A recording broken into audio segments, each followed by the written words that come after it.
Bullying started for Ethan Parker on his very first day at Highland Park High. It wasn't dramatic at first, just the subtle exclusion that comes with being the new kid, the quiet one, the one who answered too many questions in advanced physics. Small things. A shoulder check in the hallway. Whispers that stopped when he approached a lunch table. Snickers when he raised his hand in class. By week 2, Tyler Reeves had given him the nickname Calculator, and it stuck like gum to the bottom of a shoe. By week 3, Ethan had learned which bathrooms to avoid, which hallways were safe, and how to make himself as invisible as possible between classes. Now, 3 months in, the torment had evolved into something more refined, more systematic. A science of humiliation that Tyler and his friends had perfected through years of practice.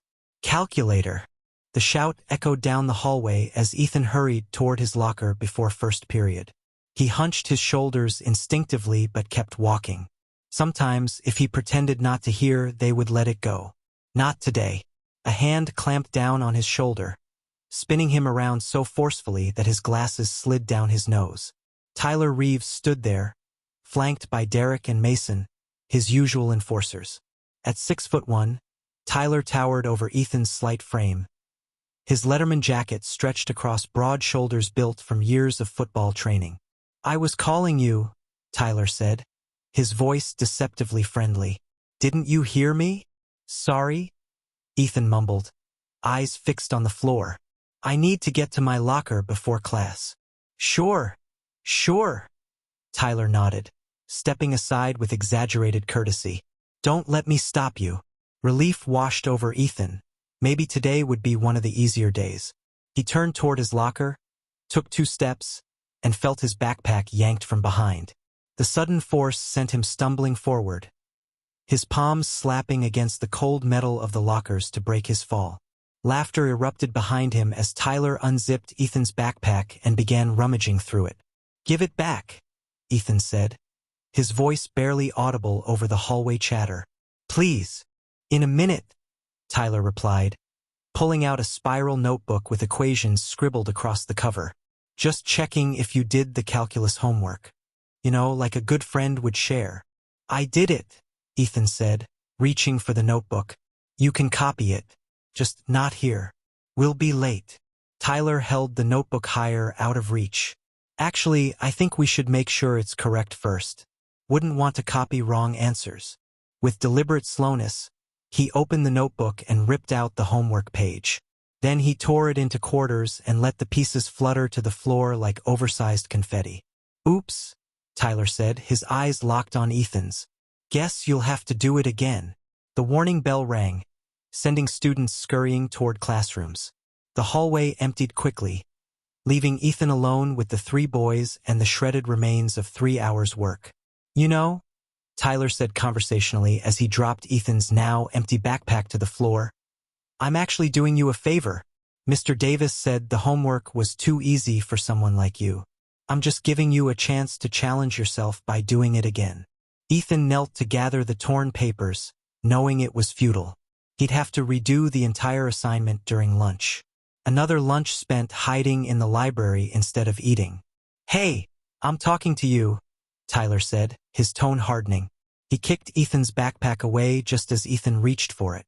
"It's rude to ignore people." "Sorry?" Ethan whispered, still not making eye contact. "Thank you for the opportunity." This seemed to amuse Tyler. "You hear that, guys? He's grateful. Such good manners."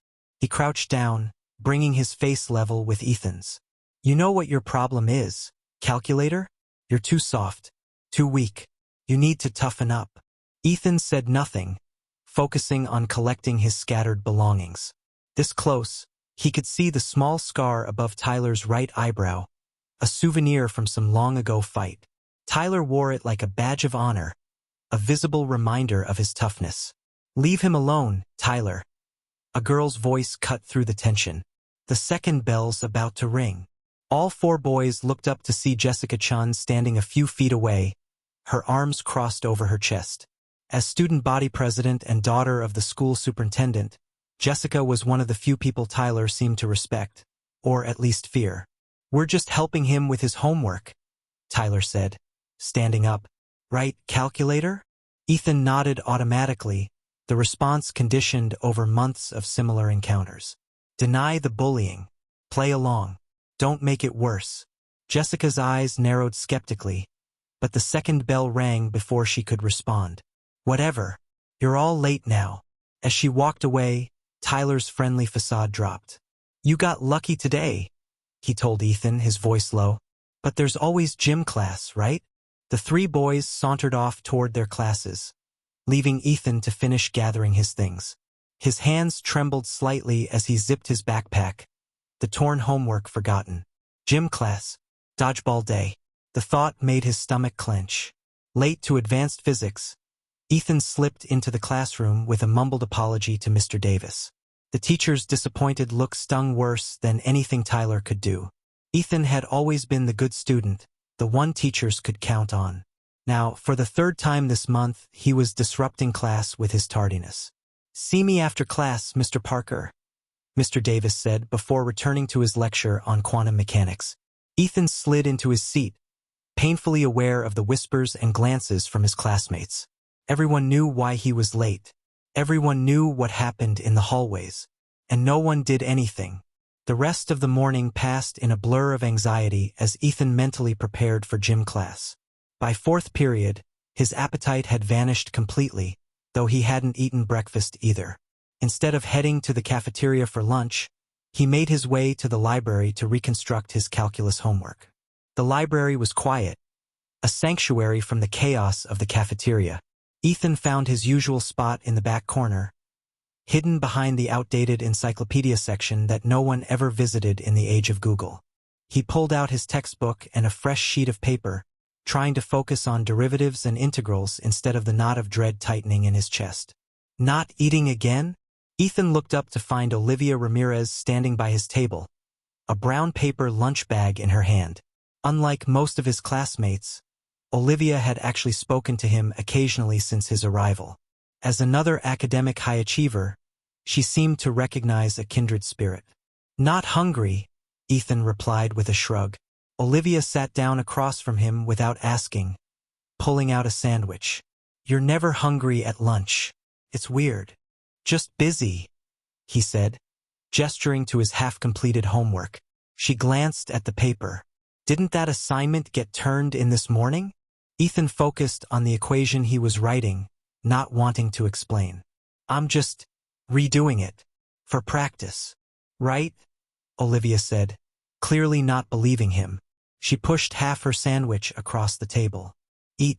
Brain needs food to function. The simple act of kindness almost undid him. Ethan accepted the sandwich half with a nod of thanks, not trusting his voice. They ate in companionable silence as he finished the homework, Olivia occasionally offering advice on a particularly complex problem. As the lunch period ended, Ethan packed up his completed assignment, feeling marginally better. The sandwich had helped, and Olivia's quiet presence had been surprisingly comforting. Thanks, he said as they walked toward the library exit. No problem. What do you have next? Gym, Ethan replied, the dread returning immediately. Olivia winced sympathetically. Dodgeball day, right? That sucks. Yeah. Tyler and those guys are jerks, she said matter-of-factly. You should tell someone. Ethan shook his head. It would just make things worse. Maybe, or maybe not. She hesitated at the hallway intersection where they would part ways. My brother got bullied at his old school. It only stopped when my dad got involved. My dad travels for work, Ethan said automatically. He's barely home. What he didn't say was that his mother already had enough to worry about with Marcus back home, struggling with his transition to civilian life. The last thing she needed was more problems. What about your mom? Or a teacher? Olivia pressed. It's fine, Ethan insisted. I can handle it. The look Olivia gave him said clearly that she didn't believe him, but she didn't push further. See you in AP Chem tomorrow, then. As she walked away, Ethan steeled himself for what was coming. Gym class, dodgeball, Tyler and his friends. The daily humiliation now with an audience. The walk home from school felt longer than usual as Ethan's muscles protested with each step. Dodgeball had been exactly the nightmare he'd anticipated. He'd been the first target eliminated in every round, the rubber balls striking with pinpoint accuracy and unnecessary force. His right shoulder throbbed where Mason had nailed him particularly hard, and he was pretty sure a bruise was already forming. Ethan turned onto Oak Ridge Drive, relief washing over him at the sight of the modest two-story house his family had moved into 3 months ago. Home. Safety. At least for now. The black pickup truck parked in the driveway made him pause. Marcus was home. The realization brought a complicated mix of emotions. Comfort, anxiety, uncertainty. Since returning from his final tour 8 weeks ago, Marcus had become an unpredictable presence in their lives, sometimes absent for days at his VA appointments, sometimes locked in his basement bedroom for hours, sometimes intensely present in ways that felt both familiar and alien. Ethan hesitated at the front door, adjusting his glasses and straightening his posture before entering. Marcus had always had an uncanny ability to read him, to see through his attempts to hide pain or distress. That hadn't changed despite everything else that had. "Mom!" Ethan called out, dropping his backpack by the door. "In the kitchen," came the reply. "Marcus is here too." Ethan found them at the kitchen table, his mother chopping vegetables for dinner while Marcus sat cleaning what looked like gym equipment, hand wraps and mouth guards. At 32, Marcus was 14 years Ethan's senior, but the gap between them seemed wider now than it ever had before. His brother's once boyish face had hardened, lines etched around his eyes and mouth that hadn't been there before his last deployment. His hair, once kept in a regulation buzz cut, had grown out slightly, just enough to show the first flecks of premature gray. But it was his eyes that had changed the most. Darker, more watchful, constantly scanning his surroundings as if assessing threats. "Hey, little brother," Marcus said, looking up with a smile that didn't quite reach those vigilant eyes. "How was school?" "Fine," Ethan replied automatically, heading for the refrigerator to avoid eye contact. "Nothing special." "Really?" There was something in Marcus's tone that made Ethan turn. "Because Mom tells me you've been coming home with some interesting souvenirs lately. A split lip last week. A bruise on your arm the week before." Ethan shot his mother a betrayed look. She shrugged apologetically, continuing to chop carrots with deliberate focus. "It's nothing," Ethan insisted. "Just gym class accidents." Marcus set down the hand wrap he'd been rolling. "Sit down, E." It wasn't a request. Ethan sank into the chair across from his brother, mentally preparing his defenses. "Show me your shoulder," Marcus said quietly. Ethan blinked in surprise.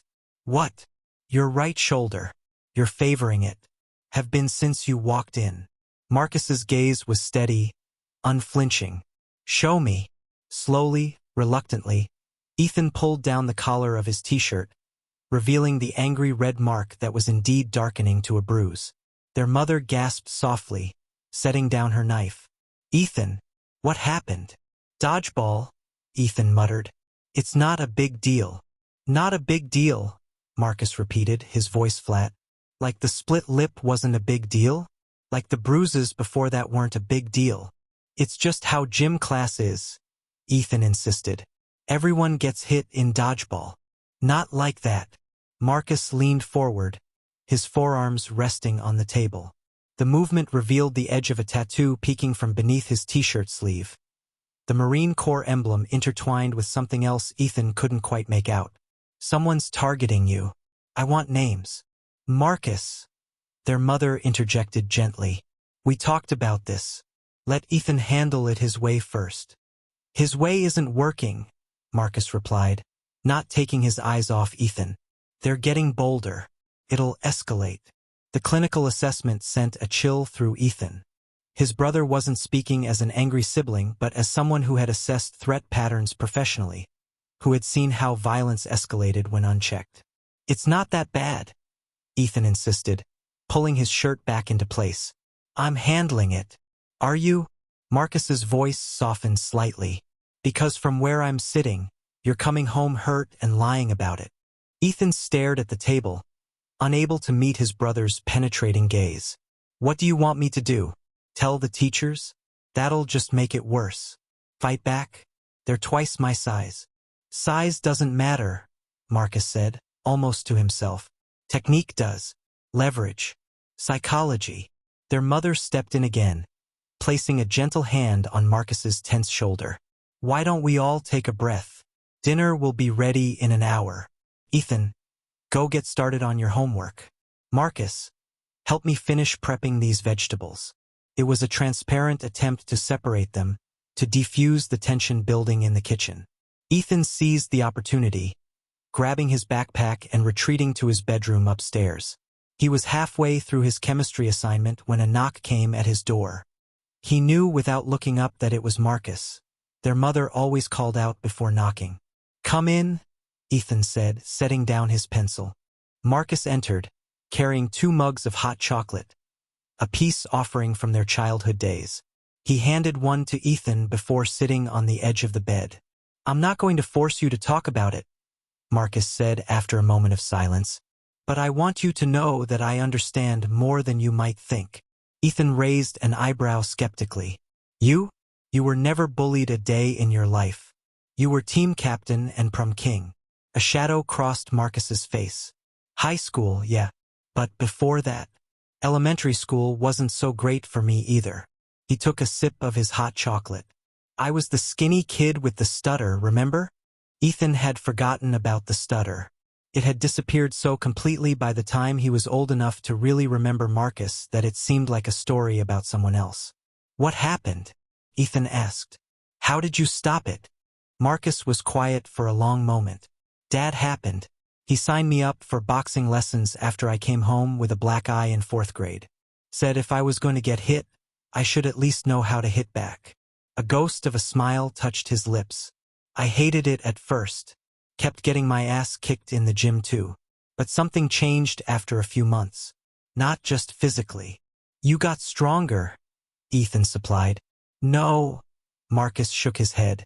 Well, yes, eventually, but that's not what changed first. What changed was here. He tapped his temple. I stopped being afraid all the time. Started walking differently, holding myself differently. The bullies noticed. Did you beat them up? Ethan asked, unable to keep the note of hopeful vengeance from his voice. Marcus's expression darkened. No, and that's not the solution I'm suggesting for you either. Violence. He trailed off, his gaze drifting to something distant that Ethan couldn't see. Violence changes you, marks you. I've seen enough of it for both of us. The sudden shift in his brother's demeanor sent a chill through Ethan. These moments of disconnection had become more frequent since Marcus's return. Moments when he seemed to retreat into memories that left him silent and haunted. Marcus, Ethan said softly, bringing his brother back to the present. Marcus blinked, focusing again. Sorry. What I'm trying to say is that there's a middle ground between being a victim and becoming the thing you fear. He set his mug down on Ethan's desk. I've been teaching Jiu-Jitsu at the VA 3 days a week. It helps. With things. Grounding. Control. Okay. Ethan wasn't sure where this was going. I want you to come with me tomorrow, after school, just to watch. Ethan shook his head immediately. I'm not a fighter, Marcus. I'm not you. You don't have to be me, Marcus said, something fierce flashing in his eyes. But you don't have to be a punching bag either. He stood up, moving toward the door. Just come watch. That's all I'm asking. If you hate it, we'll find another solution. Ethan wanted to refuse, to explain that physical confrontation wasn't his way, that he just needed to keep his head down and survive until graduation. But the look in Marcus's eyes, a mixture of concern, determination, and something darker that Ethan couldn't quite name, stopped his objections. Fine, he conceded. Just to watch. Marcus nodded, seemingly satisfied. At the doorway he paused. Ethan? What are their names? What? The ones hurting you. What are their names? Marcus's voice was casual, but his posture had changed subtly, becoming more alert, more focused. Why does it matter? It matters to me. The intensity in his brother's voice made Ethan hesitate. There was something unsettling about Marcus's interest, something that reminded Ethan of the stories he'd heard about his brother's military career, whispered conversations between his parents when they thought he couldn't hear, vague references to operations that couldn't be discussed, medals that arrived without public ceremony. Tyler Reeves is the main one, Ethan finally said. And his friends, Derek Whitman and Mason Keller. Marcus nodded once, committing the names to memory. Thanks. Get your homework done. Mom's making lasagna. After Marcus left, Ethan sat staring at his chemistry textbook without really seeing it. The conversation had left him uneasy, torn between the comfort of having his brother in his corner and the worry about what that might mean. The Marcus he remembered from childhood had been protective but measured. This new Marcus, with his watchful eyes and barely contained intensity, was something else entirely. What exactly had his brother learned during those years away? What had he done? And more importantly, what was he capable of doing now? The week passed in a blur of tension for Ethan. The daily bullying continued. A shove in the hallway here, a knocked-over lunch tray there. But Tyler and his friends seemed to be holding back slightly, as if saving their energy for something bigger. It made Ethan more nervous, not less. Meanwhile, the evening sessions at the VA gym with Marcus had revealed a side of his brother he barely recognized. On the mats, Marcus transformed. The haunted look in his eyes faded, replaced by an intense focus that commanded respect from everyone in the room. Veterans of all ages and sizes deferred to him without question, calling him Staff Sergeant despite his discharge. They moved differently around him, careful and deliberate. Like prey animals in the presence of a predator, they respected but didn't fully trust. Ethan had watched from the sidelines as Marcus demonstrated techniques. Joint locks, chokeholds, takedowns, with a fluid precision that made violence look like art. Occasionally, Marcus would catch his eye and explain a concept directly to him. Leverage, balance, control. Always control. The goal isn't to hurt, Marcus had explained while effortlessly redirecting a man twice his size. It's to neutralize, to end the threat with minimal damage to either party. But Ethan had seen the look in his brother's eyes during sparring sessions, the way something primal and dangerous flickered just beneath the surface of his controlled exterior. Marcus might preach restraint, but there was something in him that knew, perhaps even craved, the opposite. Now, as Ethan stood at his locker after the final bell on Friday, he couldn't shake the sense of impending collision between these two worlds. Marcus was picking him up today, a rare occurrence that would put him in direct proximity to the school, to Tyler and his friends. "Hey, calculator!" Tyler's voice came from behind him, right on cue. "Got plans this weekend?" Besides studying, Ethan tensed but kept his focus on gathering his books. "Just the usual." "That's sad, man," Tyler said, leaning against the adjacent locker. For once, he was alone, no sign of Derek or Mason. "You should come to my party tomorrow night. Live a little." The invitation, so unexpected and obviously insincere, made Ethan turn in confusion. "What?" Tyler's smile didn't reach his eyes. "A party, where people have fun. Music, drinks, social interaction. You should try it sometime." "Why would you invite me to your party?" Ethan asked bluntly. Tyler shrugged. "Maybe I feel bad about how rough gym class got yesterday. Maybe I'm turning over a new leaf. Or maybe," he leaned closer, dropping his voice, "I'm just curious to see if you'd actually show up, if you've got the guts." It was a trap. Ethan knew it instinctively.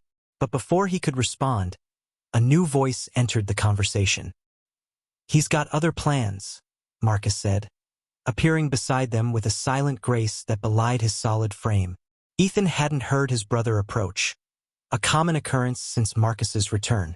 He moved differently now, with a predator's quiet efficiency, especially in unfamiliar environments.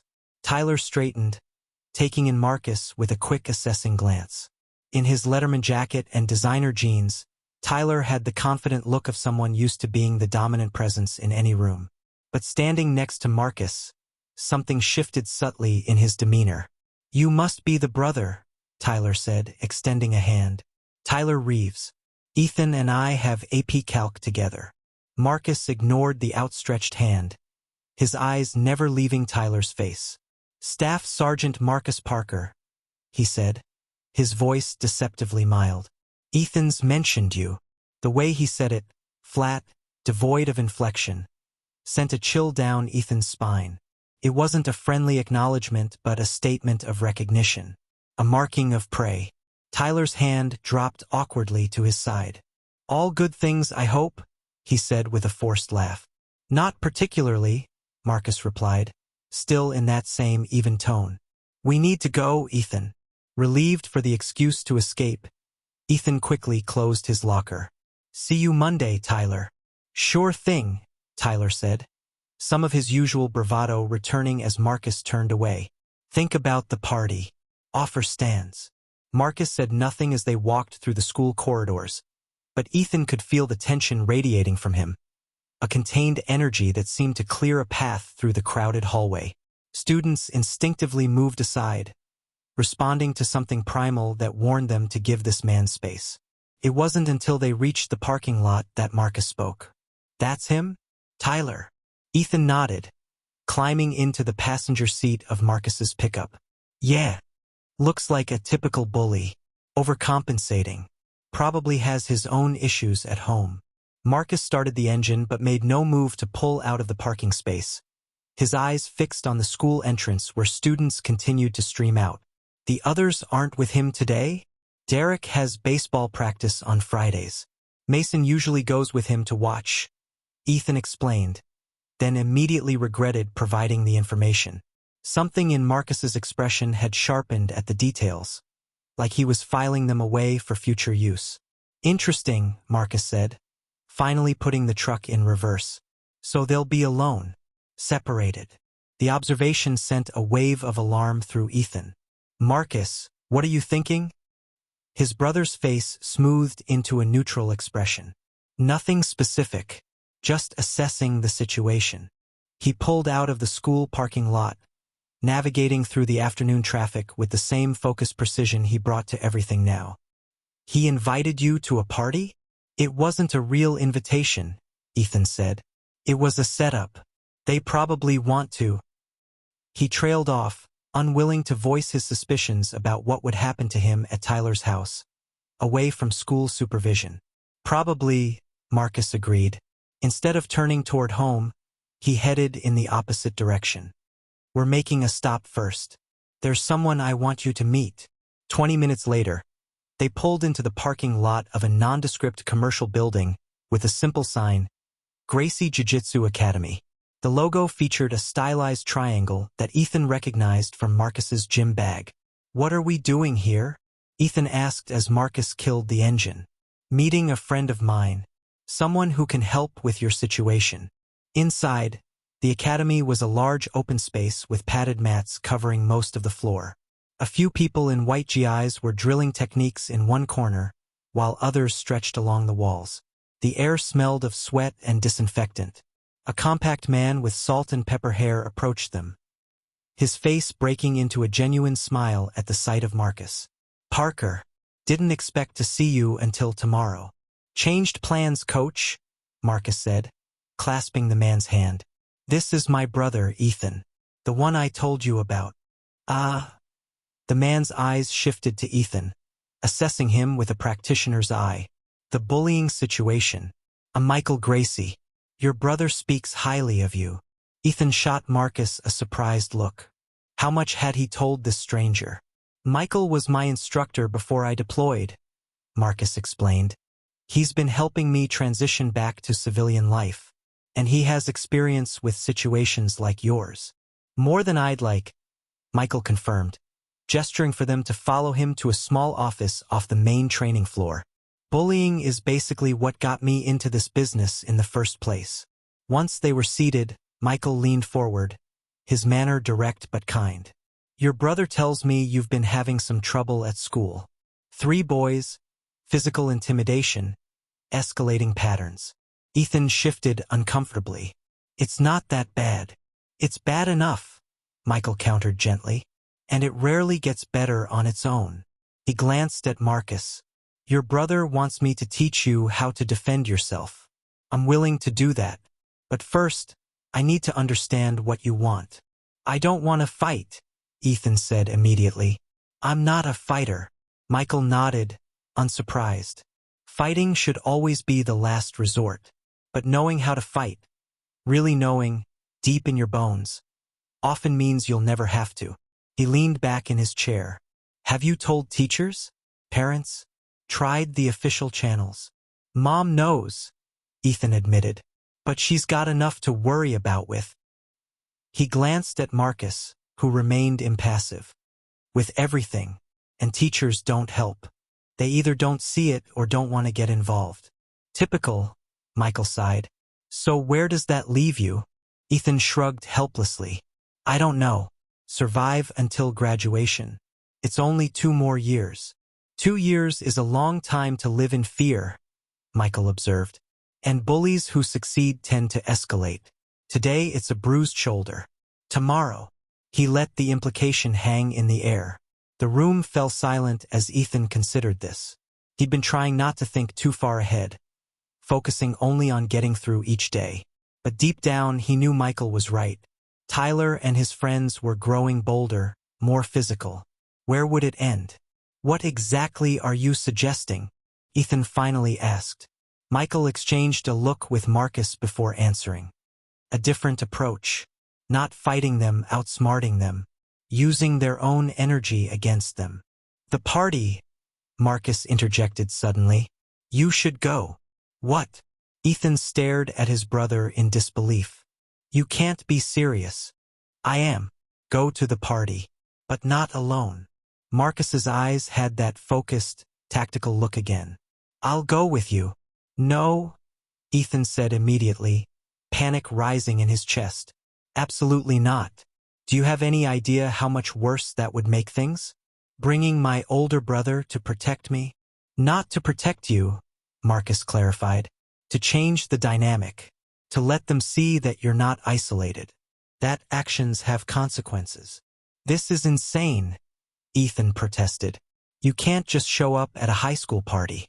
You're 32. Actually, Michael interrupted thoughtfully, there might be something to this idea, though perhaps not exactly as Marcus envisions it. He turned to Ethan. What if you went to the party but on your terms? What if, instead of avoiding the confrontation, you walked straight into it? But prepared. Prepared how? Ethan asked skeptically. With a plan. With allies. With the confidence that comes from knowing exactly what you're going to do and say. Michael leaned forward again. Bullies thrive on isolation and fear. They expect you to either avoid the party entirely or show up alone and vulnerable. What if you surprised them? Ethan looked between Michael and his brother, seeing the same intensity in both their eyes. These were men who had faced far worse than high school bullies and come through the other side. But they didn't understand what it was like to be him, to be the target, the outsider, the one everyone expected to break. I can't, he said finally. It's not just about getting beaten up. It's about. He struggled to articulate the complex social dynamics at play. It's about belonging, about status. I'll never be one of them, and trying to act like I am will just make everything worse. You're right, Michael said, surprising him. You'll never be one of them, but that's not the goal. He stood up, moving to a shelf filled with books and photographs. He selected a framed picture and handed it to Ethan. It showed a much younger Michael, skinny and awkward in a high school graduation gown, standing beside a beautiful girl. They were both beaming at the camera. That's me at 18, Michael explained. The girl is Amanda Reyes, prom queen and way out of my league.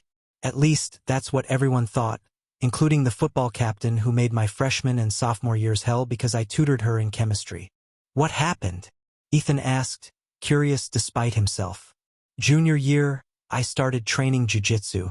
Not to fight him, though I fantasized about it plenty, but because my uncle thought it would help with my confidence. Michael smiled at the memory. It did. Not overnight, but gradually. I started standing straighter, making eye contact, speaking up in class. Small things. And the bully? Marcus prompted, though Ethan suspected he'd heard this story before. By the time he cornered me in the locker room junior year, I wasn't the same scared kid anymore. I didn't beat him up. I didn't have to. I stood my ground, looked him in the eye, told him very calmly that I wasn't afraid of him anymore, and he should reconsider his choices. Michael's expression turned reflective. The amazing thing was I meant it. I really wasn't afraid, and he could tell. So he just stopped? Ethan asked incredulously. Not immediately. There was one more confrontation. He shoved me. I used a simple sweep to put him on the ground, nothing violent, just enough to show I could. After that, he found easier targets. Michael took the photo back, returning it to the shelf. By senior year, we actually had a weird sort of respect for each other. Nodded in the hallways. And yes, I took his ex-girlfriend to prom. The story was nice, but Ethan couldn't see how it applied to his situation. So your advice is to learn jiu-jitsu and wait a year for results? No, Michael said patiently. My advice is to understand that the solution isn't about fighting or not fighting. It's about changing the entire dynamic. About becoming someone who can't be victimized because they simply won't accept that role anymore. Marcus, who had been quiet during Michael's story, finally spoke up. The party is tomorrow night. That doesn't give us much time. But it might be enough. Enough for what? Ethan asked warily. To give you a crash course, Marcus replied. Not in fighting, in presence.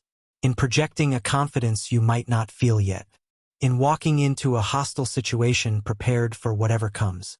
And if what comes is 3 guys twice my size wanting to beat me up? Ethan countered. Marcus's expression hardened slightly. Then I'll be nearby. Not hovering, not embarrassing you. But close enough. Ethan looked between the 2 men, feeling trapped. You really think this is the answer? Going to a party where I'm clearly not wanted? Where I'll probably get humiliated or worse? I think avoiding the party confirms everything they believe about you, Michael said gently. I think surprising them, showing up confident, prepared, maybe even with friends of your own, changes the story they're telling themselves about who you are and what they can do to you. I don't have friends to bring, Ethan admitted, the truth of it painful to say aloud. What about that girl you mentioned? Marcus asked. The one who gave you half her sandwich. Olivia? Ethan felt his cheeks warm. She's just being nice. She's not going to go to Tyler's party with me. Have you asked her? Michael inquired, a knowing smile playing at his lips. Of course not. Why would she say yes? Because she might like you, Marcus suggested. Because she might also want to shake things up. Because teenagers are unpredictable and surprising. Ethan shook his head, overwhelmed by the direction this conversation had taken. This is crazy. All of it. Crazier than spending 2 more years being someone's punching bag? Marcus asked, his voice suddenly gentle. Crazier than letting them define who you are and what you're worth? The question hit Ethan hard, touching something deep and painful he'd been trying to ignore. Every day at Highland Park had been an exercise in shrinking himself, in becoming smaller and less visible in the hope that they would eventually lose interest. But it wasn't working, and the cost to his sense of self was growing. If I did this, he said slowly, the words feeling foreign in his mouth, what exactly would the plan be?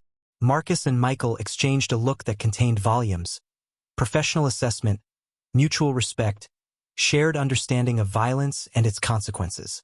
First, Michael said, we teach you to stand, really stand, grounded and present. Then we teach you to move, not like a fighter, but like someone who knows exactly where their body is in space and what it can do. Then, Marcus continued, we discuss scenarios, what they might say, what they might do. We prepare responses verbal and, if necessary, physical.